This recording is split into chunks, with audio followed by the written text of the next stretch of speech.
Hello' Barman ক্ৰিয়েশ্যনৰ আন এটা নতুন ভিডিঅ'লৈ আপোনালোক সকলোকে আকৌ এবাৰ স্বাগতম জনাইছোঁ। ব'লক তেতিয়াহ'লে ভিডিঅ'টো আৰম্ভ কৰোঁ আৰু আজি আপোনালোকৰ পেকেটিংখিনি কি আছিলে। যদি আপোনালোকে এতিয়াও চেনেলটো ছাবস্ক্ৰাইব কৰা নাই প্লিজ চেনেলটো ছাবস্ক্ৰাইব কৰিবলৈ নাপাহৰিব আৰু যদি ভিডিঅ'সমূহ ভাল পায় তেতিয়াহ'লে প্লিজ লাইক কৰিবলৈ নাপাহৰিব। ব'লক তেতিয়াহ'লে আজিৰ ভিডিঅ'টো আৰম্ভ কৰোঁ। আচলতে পেকেটিং ভিডিঅ'টোতো মই আপোনালোকক সদায় দেখাই থাকোঁ, তো মই ভাবিছোঁ আজি আপোনালোকক এটা বেলেগ টপিক দেখাওঁ। ব'লক তেতিয়াহ'লে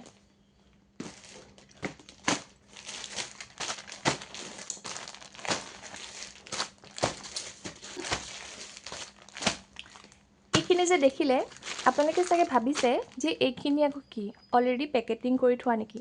আচলতে সেইটো নহয়, এই গোটেইখিনি হৈছে ৰিটাৰ্ণ। কিমান দিনৰ ৰিটাৰ্ণ জানেনে? 3 দিনত। মানে মোৰ ইয়াৰ পৰা যিমানখিনি পাৰ্চেল ডিছপেচ হৈ ওলাই যায় তাৰ 3 দিনৰ ৰিটাৰ্ণ হৈছে। মিছ'ৰ বিষয়ে মোক সুধি আছিলে যে কেনেকৈ চেল কৰিব পাৰি, কেনেকৈ কি কৰিব পাৰি, প্ৰচেছটো বুজাই দিবাচোন। তো মই ভাবিলোঁ যে আপোনালোকক আজি দেখাই দিওঁ যে যিকোনো এটা বস্তুত ভালো থাকে যিমান বেয়াও থাকে। ইয়াৰ পিছৰখিনিও মই আপোনালোকক বাৰু ভিডিঅ'ত কৈ যাম মিছ'ৰ বিষয়ে, আপোনালোকে ভিডিঅ'টো চাবলৈ নাপাহৰিব। ব'লক তেতিয়াহ'লে আচলতে ৰিটাৰ্ণ দুটা প্ৰকাৰৰ থাকে মিছ'ত। মই পাৰ্চেলকেইটা খুলিও যাওঁ আৰু আপোনালোকক দেখায়ো যাওঁ। ব'লক তেতিয়াহ'লে ৰিটাৰ্ণ আচলতে দুটা কোৱালিটিৰ থাকে। এটা হৈছে কাষ্টমাৰ ৰিটাৰ্ণ আৰু এটা হৈছে কুৰিয়াৰ ৰিটাৰ্ণ। যিসকলে জানে সেইসকলেতো বাৰু জানেই, যিসকলে নাজানে মই সেইসকলৰ কাৰণে ভিডিঅ'টো দিছোঁ। কুৰিয়াৰ ৰিটাৰ্ণ হৈছে এইবিলাক। কুৰিয়াৰ ৰিটাৰ্ণ মানে এইবিলাক য'ত পেকেটিংটো খোলা নহয়, মানে পেকেটিংটো মই যেনেকৈ কৰি দিছোঁ তেনেকেই ৰিটাৰ্ণ আহি যায়।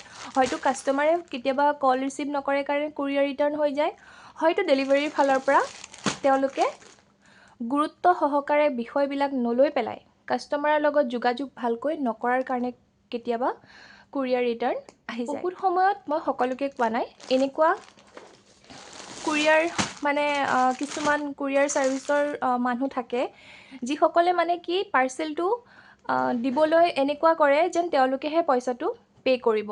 মানে ইমানেই মানে কাষ্টমাৰৰ লগত ইমানেই মানে ৰুডলি কয় কথাবিলাক, কাষ্টমাৰক ইমানেই মানে টানকৈ নাপালে তেওঁলোকে কোনখিনিত আছে ট্ৰেক কৰি পেলাই মই তেওঁলোকক কওঁ বা তেওঁলোকে পালে নে নাপালে সেইখিনি ডিটেইলছো মই তেওঁলোকক সুধি থাকোঁ। তো কেতিয়াবা তেওঁলোকে কয় যে বা কুৰিয়াৰ দাদাজনে দিবলৈ নাহিলে বা তেওঁ ফোন ৰিচিভ নকৰিলে বা তেওঁ আমালৈ ফোন কৰা নাই। তো এনেকুৱা বহুত ধৰণৰ কিবাকিবি হৈ থাকে। সেইটো সকলো বস্তুতে ভাল বেয়া দুইটা থাকেই। সেইবিলাকৰ ফলটো আচলতে এজন চেলাৰে ভোগ কৰিবলগীয়া হয়। ব'লক তেতিয়াহ'লে আপোনালোকক মই এইখিনিৰ এতিয়া খুলি পেলাই আনবক্সিং কৰি দেখাম কি আছে। আৰু প্ৰথম যিটো ৰিটাৰ্ণ আহিছিলে সেইটো ধেমাজিৰ পৰা। এইযোৰ কটনৰ কাপোৰ আছিলে, এইযোৰ ৰিটাৰ্ণ আহিছে। এই যে দেখিছে এই পেকেটিংটো মই খুলিলোঁ, এই পেকেটিংটো এতিয়া মোৰ কি কামৰ আপোনালোকে কওকচোন বাৰু। মই যদি সপ্তাহটোত এনেকৈ 20টা পেকেটিঙো কুৰিয়াৰ ৰিটাৰ্ণৰ খোলোঁ তেতিয়াহ'লে আপোনালোকে চিন্তা কৰক যে মই কিমানখিনি এটা বস্তু মেনেজ কৰিবলগীয়া হ'ব পাৰে। আচলতে সেইকাৰণে বহুত সংখ্যকে আজিকালি কি কৰে লয়, হোৱাটছএপৰ জৰিয়তে লয়। মানে এনেকৈ কেছ অন ডেলিভাৰী ছিষ্টেমটো তেওঁলোকে নাৰাখে এইবোৰ কাৰণেই। গতিকে এতিয়া আপোনালোকক মই দেখাই আছোঁ ইয়াৰ পিছৰ পাৰ্চেলখিনি কি আছে। তাৰ পিছৰটো কাষ্টমাৰ ৰিটাৰ্ণ নহয়, এইটো কুৰিয়াৰ ৰিটাৰ্ণ আহিছে। কুৰিয়াৰ ৰিটাৰ্ণ বুলি ক'লে ইয়াৰ দাদাজনৰে ভুল তেনেকুৱাও নহয়, হয়তো কেতিয়াবা কিছুমান কাষ্টমাৰে কল ৰিচিভেই নকৰে যাৰ কাৰণে তেওঁলোকে ৰিটাৰ্ণ কৰিবলগীয়া হয়। নেক্সট এইযোৰ কাপোৰ ৰিটাৰ্ণ আহিছে। এইটো ৰিটাৰ্ণ আহিছিলে আপোনাৰ মৰিগাঁৱৰ পৰা, দেখিছে নহয়। ব'লক তেতিয়াহ'লে ইয়াৰ পিছৰযোৰ দেখাওঁ।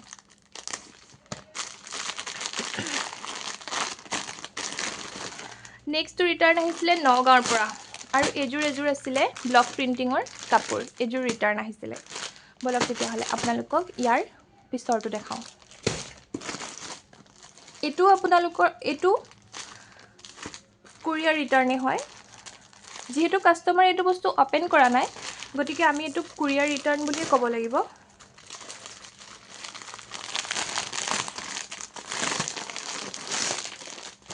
নেক্সট এইটো এটা ৰিটাৰ্ণ।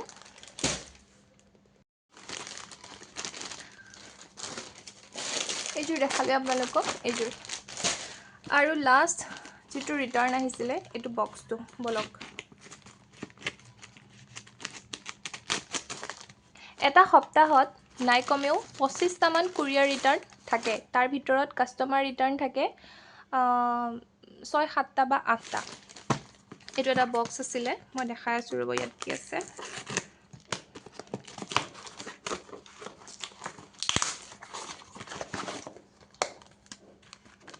তো ইয়াত এটা জুৱেলাৰী আছিলে, যিটো সেইদিনাখন মই আপোনালোকক দেখাইছিলোঁ যে পেক কৰাৰ টাইমত। সেইটো মই আপোনালোকক বুজাই দিছোঁ যে যিটো আমাৰ কুৰিয়াৰ ৰিটাৰ্ণ আহে, মানে যিটো কাষ্টমাৰে অৰ্ডাৰটো একচেপ্ট নকৰি পেলাই ৰিটাৰ্ণ কৰে, বা হয়তো কুৰিয়াৰ দাদাজনৰ মিষ্টেকৰ কাৰণে কুৰিয়াৰ ৰিটাৰ্ণ হৈ যায়, ৰিটাৰ্ণ আহিলেও অকল আমাৰ পেকেটিং কষ্টটোৰহে লষ্ট হয় বা টাইমটো লষ্ট হয়, কিন্তু আমি পইচা পে' কৰিব নালাগে।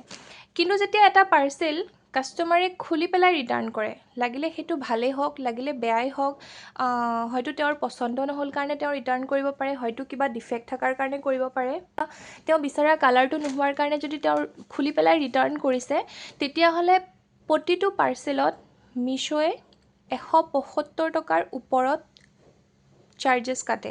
মানে 175 টকাৰ তলত কোনো ধৰণৰ চাৰ্জেছ নহয়েই। মিছ'য়ে প্ৰত্যেকটো কাষ্টমাৰ ৰিটাৰ্ণৰ বাবে 175 টকাৰ ওপৰত এটা পাৰ্চেলত তেওঁলোকে শ্বিপিং চাৰ্জটো তেওঁলোকৰ কাটি পেলাই ৰাখি লয়।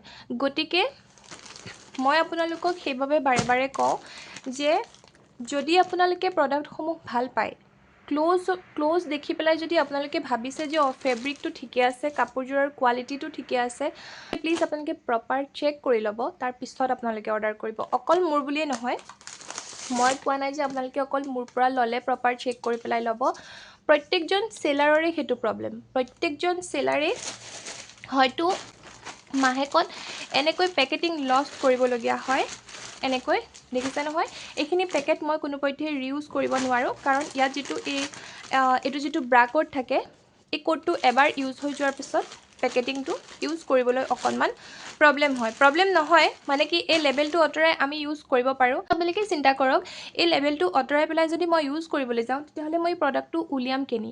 আৰু যদি মই কাটি পেলাই প্ৰডাক্টটো উলিয়াইছোঁ, আকৌ মই এই পাৰ্চেলটো ব্যৱহাৰ কৰিছোঁ, তেতিয়াহ'লে আপোনালোকে ভাবকচোন, এই পাৰ্চেলটো ছেফ হ'ব পাৰেনে বাৰু? কেতিয়াও নোৱাৰে। গতিকে প্ৰডাক্টৰ ছেফটিটোৰ কাৰণে মই এনেকৈ বিশেষকৈ পাৰ্চেলসমূহৰ পেকেটিংসমূহ ৰিইউজ নকৰোঁ এবাৰ ফালি দিয়াৰ পিছত। আপোনালোকে ভাবক, 3 দিনত যদি এনেকৈ ৰিটাৰ্ণ আহে, সপ্তাহত কিমানখিনি ৰিটাৰ্ণ আহিব পাৰে?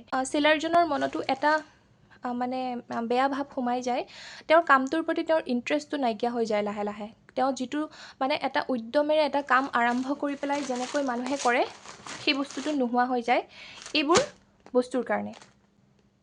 যেতিয়া কাষ্টমাৰে ৰিটাৰ্ণ কৰে কিবা এটা প্ৰডাক্ট, তেতিয়াহ'লে মিছ'য়ে 175 টকাৰ ওপৰত প্ৰতিটো পাৰ্চেলত মিছ'য়ে চাৰ্জ লয়। মানে 175 টকাৰ ওপৰতে থাকে। এইখিনি মই আপোনালোকক দেখালোৱে, এইখিনি যিখিনি ৰিটাৰ্ণ আহিছিলে, এইখিনিতো মই আপোনালোকক দেখালোৱে। বলক তেতিয়াহ'লে এতিয়া মই আপোনালোকক আৰু এটা কথা কওঁ। এই প্ৰডাক্টটো, ধৰি লওক এই প্ৰডাক্টটো যদি মই লিখিছোঁ মিছ'ত, মই যদি চেলিঙৰ কাৰণে মিছ'ত দিছোঁ যে মোৰ এই প্ৰডাক্টটো 300 টকা, ধৰি লওক 300 টকা, মই ধৰিব মিছ'ত দিছোঁ যে মোক এই প্ৰডাক্টটোৰ বাবদ 300 টকা লাগে। কিন্তু মিছ'য়ে কি কৰে জানেনে? শ্বিপিং চাৰ্জেছটো তাত তেওঁলোকে প্লাছ কৰে, আৰু এটা প্ৰডাক্টৰ শ্বিপিং চাৰ্জেছ 100 টকাৰ ওপৰত হয়। যদি বস্তুটো সৰু হয়, তেতিয়াহ'লে হয়তো 86, 96, 100 হ'ব পাৰে। যদি বস্তুটো এনেকুৱা হয়, মানে কাপোৰ কানি হয় বা অন্য কিবা এক্সেছৰিজ হয় বা কিবা অলপ হেভি বস্তু হয়, কিবা অলপ মানে হেভি বস্তু হয়, তেতিয়াহ'লে মিছ'য়ে সেই প্ৰডাক্টটোৰ বাবদ শ্বিপিং চাৰ্জ কিমান লয় জানেনে? 130 টকা, 190 টকা, 180 টকা, 150 টকা। গতিকে আপোনালোকে কওক যে মিছ'ৰ পৰা লোৱাটো বেছি প্ৰফিটেবল নে ডাইৰেক্ট লোৱাটো বেছি প্ৰফিটেবল? অফলাইন থাকে, মানে হোৱাটছএপৰ জৰিয়তে লোৱা হয়, সেইখিনিৰ কাৰণেতো শ্বিপিং চাৰ্জেছ দিবলগীয়া হয়, সেইটো সঁচা কথা। কিন্তু আপোনালোকে যিসকল প্ৰডাক্ট মিছ'ৰ পৰা লৈ আছে, সেই প্ৰডাক্টসমূহতো আপোনালোকে ছেইম শ্বিপিং চাৰ্জেছে দিবলগীয়া হয়। তাত একো বেলেগ পাৰ্থক্য নাইকিয়া। পাৰ্থক্য তাত জাষ্ট ইমানটোৱে যে আপোনালোকে কেছ অন ডেলিভাৰীৰ সুবিধাটো তাত পাই যায়, বেলেগ তাত অন্য একো নাই, দুইটা সমানেই হয়।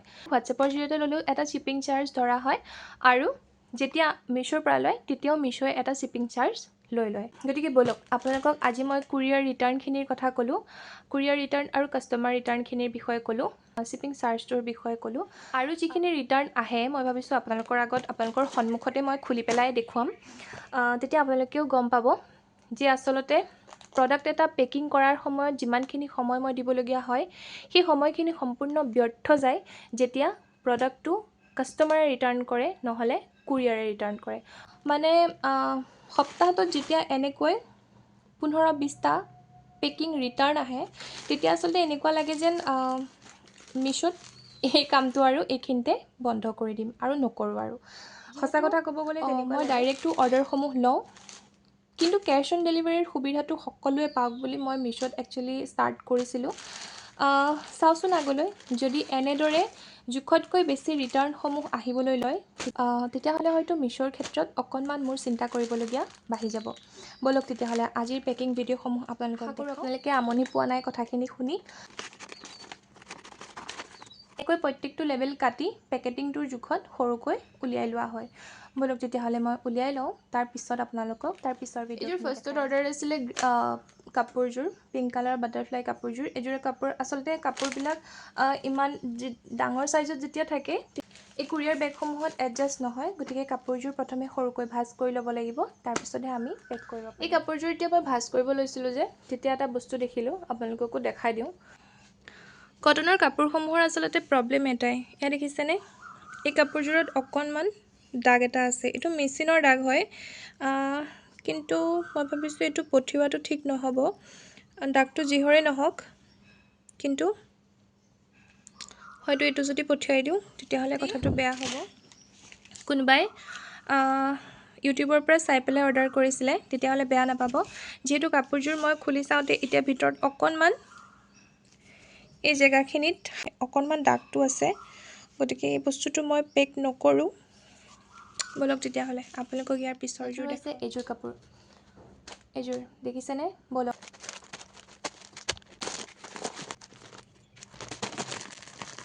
এইটো হৈ গ'ল ফাৰ্ষ্টৰ অৰ্ডাৰটো পেক আপোনালোকক কৈছিলোঁৱে এইটো আছিলে কাৰ্বি আংলঙৰ পৰা বলক তেতিয়াহ'লে ইয়াৰ পিছৰযোৰ আপোনালোকক দেখাওঁ এইখন হৈছে এখন গামোচা দেই বলক এইখন পেক কৰি লওঁ এই গামোচাখনৰ শ্বিপিং চাৰ্জেছ লাগেই গতিকে তাতকৈ মই ক'ম যদি পাৰে আপোনালোকে ডাইৰেক্ট অৰ্ডাৰসমূহ কৰিবলৈ চেষ্টা কৰিব এটা কাৰণ জানেনে যে মই মিছোত প্ৰত্যেকটো প্ৰডাক্ট আপলোড নকৰোঁ কাৰণ কোনো মানে ঠিকনা নাই যিসকলে ডাইৰেক্ট অৰ্ডাৰ কৰিম বুলি ভাবে তেওঁলোকে মোক হোৱাটছআপ নাম্বাৰটোত কণ্টেক্ট কৰিলে হ'ল মিছোৰ পৰা নলৈ ডাইৰেক্ট অৰ্ডাৰ কৰিব পাৰে এইখন হৈ গ'ল গামোচাখন পেক আৰু এইখন আছিলে ডিব্ৰুগড়ৰ পৰা ইয়াৰ পিছত আচলতে অৰ্ডাৰ আছিলে এই ৰিংটো দেখা পাইছেনে এইটো চাওক আৰু এইটো এডজাষ্টেবল হয় দেই এইটো ৰিং সম্পূৰ্ণ এডজাষ্টেবল হয় এইটো পেক কৰি লওঁ তাৰপিছত আপোনালোকক দেখাই আছোঁ বলক একদমেই মানে মিছোৰ শ্বপখন চলাই থকাৰ ইচ্ছাটো বৰ্তমান নোহোৱাৰ নিচিনা হৈ গৈছে মোৰ চাওঁ কি কৰিব পাৰোঁ আৰু মিছোৰ শ্বিপিং চাৰ্জটো বহুত বেছি হাই হয় আপোনাৰ 800 টকা পৰ্যন্ত এটা প্ৰডাক্টত শ্বিপিং চাৰ্জ দেখুৱায় মিছোৱে গতিকে চিন্তা কৰকচোন আপোনালোকে কিমান শ্বিপিং চাৰ্জ হ'ব পাৰে কেছ অন ডেলিভাৰীৰ সুবিধাটো আচলতে মই হোৱাটছএপৰ জৰিয়তে কৰা অৰ্ডাৰসমূহতো ৰাখোঁ এনেকৈ এইটো দেখিছেনে এইটো পেক হৈ গ'ল মৰিগাঁৱলৈ বুলি এটা বস্তু দেখাওঁ হা এই কাপোৰযোৰ মোক বহুতে সুধি আছে হোৱাইট কালাৰ কাপোৰযোৰ আৰু এই য়েল্লো কালাৰ কাপোৰযোৰ বিচাৰি আছিলে এই কাপোৰযোৰৰ মোৰ হাতত দুটা পিচেই আছে এইটো এটা এইটোৰ ছিংগল এইটো পিচ আছে আৰু এইটোৰ ছিংগল এইটো পিচেই আছে সেইটো কাৰণে মই মানে এইকেইটা প্ৰডাক্ট আউট অফ ষ্টক কৰি ৰাখিছোঁ মিছোত মোক বহুতেই সুধি আছিলে আচলতে একদম ষ্টক শেষ লাষ্টৰ এই দুটা পিচেই আছে গতিকে সেইটো কাৰণে মই মানে মিছোত ষ্টকটো আপডেট কৰিব পৰা এইযোৰ অৰ্ডাৰ আছিলে এইযোৰ পিংক কালাৰৰ কটনৰ কাপোৰ হয় এনেকৈ ছাইড পাৰি ফিক্স হয় ছাইড পাৰিটো এনেকৈ ফিক্স হয় আৰু সম্পূৰ্ণ গাটোতে ভিতৰত এনেকৈ বুটা বচা হৈ আছে বলক কাপোৰযোৰ প্ৰথমে জাপি লওঁ সৰুকৈ তাৰপিছত আপোনালোকক দেখাই আছোঁ এইযোৰ কাপোৰৰ যদি কোডটো লাগে মোক কমেণ্ট কৰিব মই নিশ্চয় আপোনালোকক দি দিম বাৰু এই কাপোৰযোৰ অৰ্ডাৰটো আছিলে ধেমাজিৰ পৰা বলক তাৰ পিছৰযোৰ এযোৰ আছিলে বলক এযোৰ পেক কৰি লওঁ এই কাপোৰযোৰ যে মোৰ খুব ভাল লাগে আৰু এটা কথা দেই কালি মোক এটা কমেণ্ট কৰিছিলে যে এই কাপোৰযোৰৰ যে এই ডিজাইনটো তুমি নিজে কৰা নে আন কাৰোবাৰ পৰা চাই লোৱা গতিকে মই ক'ব বিচাৰোঁ যে এইবোৰ কাপোৰ হৈছে পাৱাৰলুমৰ কাপোৰ এইবোৰ কোনো হেণ্ড এম্ব্ৰইডাৰী বা হেণ্ড ফেব্ৰিকৰ কাপোৰ নহয় য'ত মই প্ৰত্যেকযোৰ কাপোৰত ক'ৰবা বেলেগৰ পৰা চাই পেলাই এটা ডিজাইনিং কৰি পেলাই আনক দিম এই কাপোৰসমূহ সম্পূৰ্ণ পাৱাৰলুমৰ হয় কে কমেণ্ট কৰিছে মই তেওঁকে কৈছোঁ গতিকে মই পাৰ্চনেলি কোনো হেণ্ড এম্ব্ৰইডাৰী বা হেণ্ড ফেব্ৰিক কৰা কাপোৰ এইযোৰ নহয় এযোৰ কাপোৰ আছিলে গুৱাহাটীৰ পৰা অৰ্ডাৰ